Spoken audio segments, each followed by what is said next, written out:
Viewers, welcome to my YouTube channel daily success by K. आज का हमारा topic English से रिलेटेड है, पंक्चुएशंस। ठीक है, इसको सबसे पहले मेरी एक बात गौर से सुन लें कि हवा नहीं बनाना और ये पहले से जहन में नहीं रख लेना कि मुश्किल है, क्योंकि ये बहुत ही ज़्यादा इजी टॉपिक है, बहुत ज़्यादा। आपने इसको रट्टा बिल्कुल नहीं लगाना, लॉजिक के साथ समझना है और 10-15 मिनट में आपको ऐसी समझ आएगी कि जैसी मर्जी स्टेटमेंट आप लोगों के सामने आ जाए, मैं ये मान ही नहीं सकती कि आप उसको जो है वो करेक्टली सॉल्व नहीं कर सकोगे। खैर, ये पेपर में एलएलबी में भी आपसे पूछा जाएगा और भी आपको बहुत जगह से, आप जिस भी फील्ड से इस वीडियो को देख रहे हैं, ये आपके लिए बहुत ज़्यादा इंपॉर्टेंट होने वाली है, इसलिए शुरू से लेकर एंड तक ज़रूर देखना है। मैं आपको हर चीज़ के बारे में बताऊंगी और बहुत सिंपल वे में बताऊंगी विद एग्जांपल्स, और आपको फिर देखना कितना ईजी लगेगा। अभी हम स्टार्ट करते हैं जी। हमने कौन कौन सी पंक्चुएशंस, फुल स्टॉप देखना है, ठीक है। फुल स्टॉप ये जो आपको एक डॉट सा लगा होता है, क्वेश्चन मार्क आपका देखना है, एक्सक्लेमेशन कहाँ कहाँ यूज़ होता है, कॉमा किधर यूज़ होता है, सेमी कॉलन किधर यूज़ होता है, कॉलन किधर यूज़ होता है, डैश, हाइफन, कोटेशन मार्क, फिर apostrophe, parenthesis, brackets, braces, Ellipsis, ये सारी चीज़ें हम अभी पढ़ेंगे। और देखिएगा, आप अभी सोचने वाले हैं कि यार ये इतना इजी था और मैंने इसको हवा बनाया हुआ था। स्टार्ट करते हैं जी, चलें फुल स्टॉप से। इसको हम पीरियड भी बोलते हैं। फुल स्टॉप मतलब आपका ना जिधर बात ख़त्म हो रही है, आप उधर लगा देते हो एक नुक्ता। आप कहते हो भाई यहाँ पे बात ख़त्म, मेरी बात हो गई, अब मैंने आगे कोई नहीं बात करनी। ये शो कर रहा होता है कि आपकी स्टेटमेंट कंप्लीट हो गई है। जैसे आपने पूछा है कि आपका नाम क्या है और मैं कह रही हूँ कि my name is Mahi, my name is Ali, my name is जो भी नाम है आपका, आप बता रहे हो, ठीक है। I go to school, I want to live alone, और आप सेंटेंस ख़त्म करने के लिए आगे लगा देते हो कि मेरी बात यहाँ पर कंप्लीट हो गई है, अब मुझे आगे कोई बात नहीं करनी, ठीक है। ये आपका सिंपल सा फुल स्टॉप का फंडा है कि आपको पता है कि बात ख़त्म हो गई है, चलो जी इसको साइड पे करें। क्वेश्चन मार्क, आप जब अगले बंदे से क्वेश्चन पूछ रहे होते हो या आपसे कोई, आप यही सारी चीज़ें आप जब रीडिंग कर रहे होते हो ना, तो आपको अगले बंदे का एक्सेंट समझ आ रहा होता है कि वो आपसे बात क्या कर रहा है। जैसे आप कहाँ रहते हैं, ये देखें, आप सीधे पता चल रहा है ना हम कहाँ रहते हैं। अच्छा, आपका नाम क्या है, ये सारी चीज़ें आपको क्या चीज़ें बता रही है। क्वेश्चन मार्क पूछ रहे हैं, आप क्वेश्चन पूछ रहे हैं, आप कहाँ रह रहे हैं, आपका नाम क्या है, आप कितने बहन भाई हो, ये आपको पता चल रहा है ना कि या ये क्या आप यहाँ पे रहते हो, क्या का वर्ड भी है और एक्सेंट भी आपको बता रहा होता है। आपका नाम क्या है, आप कहाँ रहते हैं, आप कितने बहन भाई हो, ये सारी चीज़ें आपको बता रही है ना क्वेश्चन मार्क। क्वेश्चन मार्क आपको क्वेश्चन के लिए यूज़ हो रहा होता है। Next, exclamation mark. Exclamation mark ना आप दो जगह पे यूज़ करते हो, या तो आपको खुशी में बहुत ज़्यादा हैरत हो रही होती है, ठीक है, या तो आप दुख में बहुत ज़्यादा आपको हैरत होती है और आपको समझ नहीं आ रही होती। जैसे आपको बहुत ज़्यादा खुशी है कि आपने टॉप किया, कहते हो आप, उसने टॉप किया, आप कहते हो तुमने टॉप कर लिए, तो आप आगे एक्सक्लेमेशन मार्क आएगा। या फिर आप गुस्से में किसी को कह रहे हो शट अप, ठीक है, और ये जो कह रहे हो बकवास बंद करो, इसके आगे भी एक्सक्लेमेशन मार्क आ रहा है। या फिर आपको एकदम से कोई ऐसी खबर मिले जो अच्छी नहीं है, जैसे आपका कोई दोस्त है, खुदा ना खास्ता उसकी डेथ हो गई और आपको कि है वो कब मरा, वो कैसे मरा, उसको क्या हुआ, ये सारी चीज़ें आपको क्या चीज़ शो करा रही है, एक्सक्लेमेशन। ये आपको पूरा बता रही है, आपकी सरप्राइज़ को शो कर रही है, ठीक है। एक्सक्लेमेशन मार्क्स जिधर आ रहा हो वो आपका सरप्राइज़ को बेसिकली शो कर रहा था। फुल स्टॉप जहाँ बात ख़त्म हो रही है, एक्सक्लेमेशन मार्क जहाँ आपको सरप्राइज़ आप हो रहा है, और आगे जो है हमारा क्वेश्चन मार्क इंटेरोगेशन के लिए। अब कॉमा से रिलेटेड ना कुछ पॉइंट्स हैं, वो आपने जहन में रखने हैं, हर जगह आपको पता चल जाएगा कि मैंने यहाँ पे कॉमा किस तरह से यूज़ करना है। Separation of ideas or numbers, numbers, dates और सैलूटेशन। सैलूटेशन होते हैं जो हम लिखते हैं ना, डियर सर, और फिर आगे कामा लिखते हैं, डियर मैम, डियर फादर, तो कामा लिखते हैं ना, ये सैलूटेशन है। अब आइडियाज़ एलिमेंट्स की सेपरेशन के लिए ये बच्चों वाली बात है कि नंबर्स के दौरान हम लिख रहे होते हैं, डेट्स के में हम लोग लिख रहे होते हैं, सैलूटेशन हम इधर यहाँ पे ये सारी चीज़ों में यूज़ कर रहे होते हैं। अब जो है वो बड़ों वाली बात मैं आपको बताऊं कि जी, use comma before any coordinating conjunction that links two independent clauses.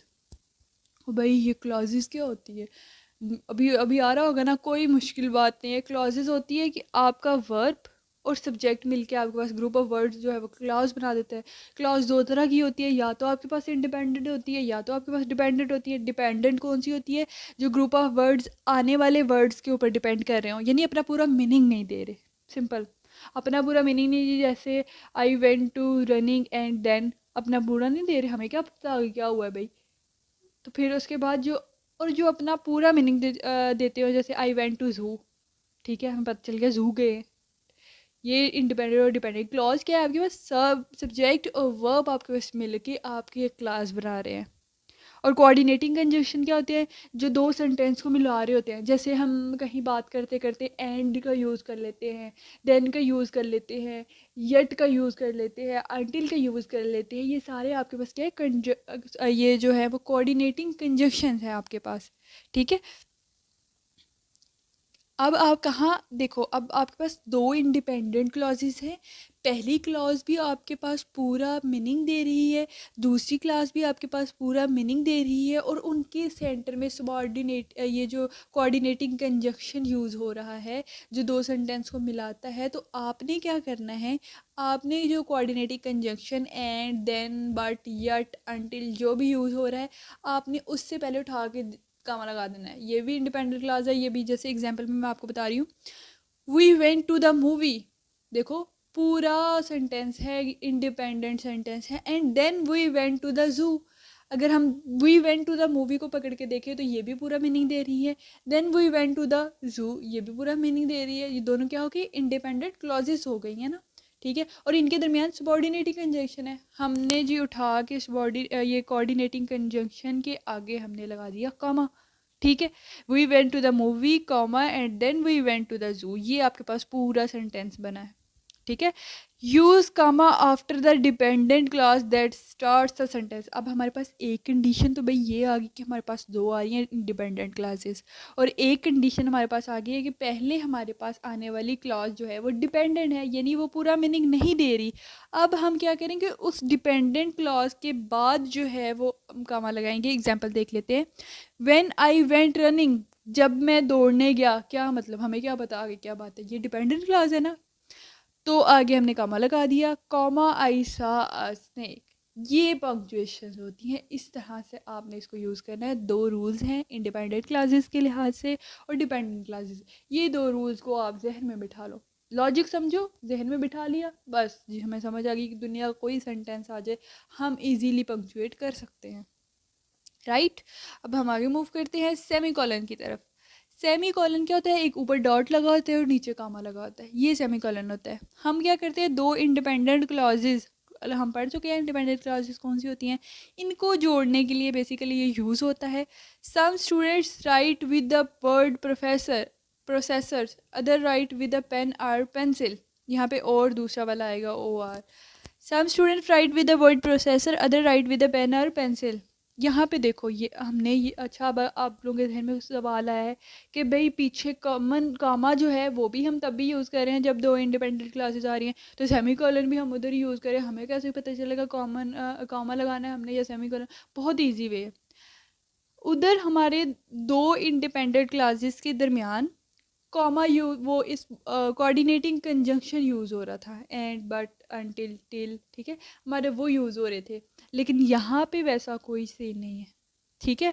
इसलिए यहाँ पे हम कॉमा इस तरह से लगाएंगे, some student write with the processor and other write with the pen or pencil. तो हम यहाँ पे जो है वो सेमी कॉलन लगा देंगे। यहाँ पे मैंने कॉमा लगा दिया है लेकिन यहाँ पे सेमी कॉलन होगा। नेक्स्ट मूव करते हैं कॉलन की तरफ। ऊपर भी डॉट नीचे भी dot, quotation explanation example or series. अब ये ना हम जब किसी चीज़ की एक्सप्लेनेशन देने लगते हैं ना, बाज़-औक़ात हम ऊपर लिखते हैं कि मैंने ये करना है, ठीक है, मैंने ये करना है जिसमें ये चीज़ शामिल है, तो हम फिर आगे ये लगा देते हैं। याद है आप पेपर में इस तरह करते हो, अगर आप एक्सप्लेनेशन लिखने लगते हो और आगे दो डॉट डाल देते हो, वो बेसिकली आपके पास क्या चीज़ है जी, कॉलन है, उसे हम कॉलन कहते हैं। जैसे quotation explanation example or series, I am planning to study 4 subjects, आगे हमने कॉलन का यूज़ किया, यानी हम उसे एक्सप्लेन करने जा रहे हैं, जिसमें आ रहा है physics, chemistry, maths and Urdu, ठीक हो गया। ये आपके पास कॉलन आ गया कि आप एक्सप्लेन कर रहे हो। देखो अब ये भी इंडिपेंडेंट क्लासेस को ही जोड़ रहा है ना, जैसे पहली वाली भी है, I am planning to study 4 subjects, हमें पता चल गया। आगे वो एक्सप्लेन भी कर रहा है मज़ीद, ठीक है, अब वो मज़ीद एक्सप्लेन कर रहा है तो वो भी आपको पता चल रहा है।